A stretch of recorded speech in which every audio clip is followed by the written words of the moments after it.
outside. 1, 2, 3.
Imagine the implications of a weapon with no visible trace, a weapon that could knock out tanks, ships, and planes as fast as the speed of light.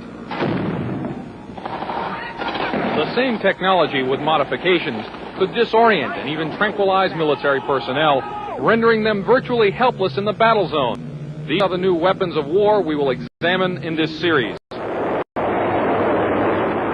For the past 40 years, the world has been riveted by the threat of nuclear war, and more recently by the prospect of space defenses using lasers and other modern technologies.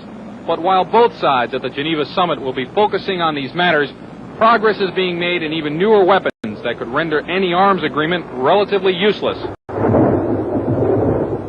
Lightning is the most dramatic form of energy to be found in nature. Scientists have succeeded in creating limited types of artificial lightning, and some think that these could be the forerunners of a new type of directed energy weapon, part of a family of weapons which operate within the radio frequency segment of the electromagnetic spectrum, and are thus referred to as radio frequency weapons. Dr. James Frazier has researched electromagnetic for the Air Force for over 10 years, and he, like a small but growing number of weapons experts, feels radio frequency, or RF weapons, could be the wild card in the ongoing arms race. You could have tremendous amounts of radiative power. And what you did with that power then is a matter of engineering design and what your goal is. Robert Bass, a physicist and PhD in mathematics, is working on U.S. weapons research. He says that the Soviets seem to be ahead in a number of areas, and especially in RF weapons. We are behind the Soviet Union in directed energy weapons based on 60 gigahertz microwave beams. Dr. Bass and others feel the most likely form of Soviet RF weaponry would be high-powered microwaves, similar to a focused, ultra-high-intensity radar beam. It would literally cook humans and knock out computers and electronic surveillance and communications gear. An operational RF weapon, relatively cheap and reusable, could devastate sophisticated, expensive war machinery. The $20 million F-16 fighter, for example, is totally controlled through electronic sensors and computers. With no manual flight controls, the plane would literally fall out of the sky after being hit with a high-intensity pulse of microwave radiation. Scientists say that microwaves and other types of RF pulses operating at specific frequencies or windows can be transmitted with little or no loss of power. Machines known as gyrotrons can produce massive pulses needed to drive these devices, and it's believed the Soviet Union has a 3 to 5 year lead in this technology.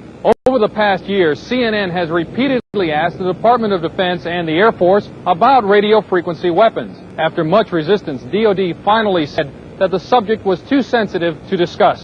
In my next report, unexplained cloud-like phenomena which may be evidence of a Soviet breakthrough in RF technology. Chuck DeCaro, CNN Special Assignments.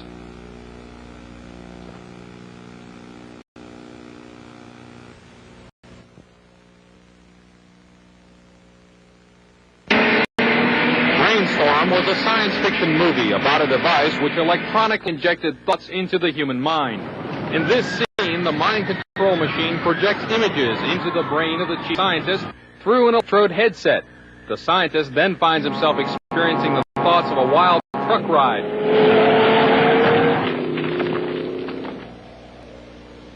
But even in this futuristic Hollywood tale, the subject still had to be connected to the machine by an electrode headset. That's remarkable. But not as remarkable as a real-life experiment where I was the subject of a prototype device designed to project images into the mind without electrodes. The prototype machine, developed from Soviet scientific data, could, according to some scientists, have a profound effect as a weapon of war. Electronic mind control research is not new. A scientific milestone in this area came in the 1960s when Dr. Jose Delgado demonstrated remote control over a charging bull. By connecting a radio antenna to electrodes inserted into the bull's brain, Delgado proved that the animal's aggressive impulses could be thwarted by electronically manipulating the bull's muscle reflexes. Do you realize the fantastic possibilities if from the outside we could modify the inside? Could we give messages to the inside? But the beauty is that now we are not using electrodes. In recent years, Delgado has shown that the behavior of monkeys can be altered using low-power, pulsating magnetic fields. But in these experiments, there were no antenna implants. Any function in the brain, emotions, intellect, personality, well, could be perhaps modified by this non-invasive technology. Delgado's research has so far been limited to animals. But in the Soviet Union, a radio frequency, or RF device, has been used for over 30 years to manipulate the moods of mental patients. It's called a light machine. It radiates pulses of radio frequency energy, as well as light, sound, and heat. The pulse rate is in the extremely low frequency range, between 0 and 100 pulses per second. Dr. Ross Adey is the top researcher at the Veterans Administration Hospital in Loma Linda, California. He has been investigating the effects of the LIDA machine. What do the Soviets use this machine for? Well, they don't use it anymore. We should be very clear that this is a machine which is regarded by them as somewhat obsolete technologically. The scientist, who did not want his identity revealed, is employed by the U.S. government and has done secret RF weapons search.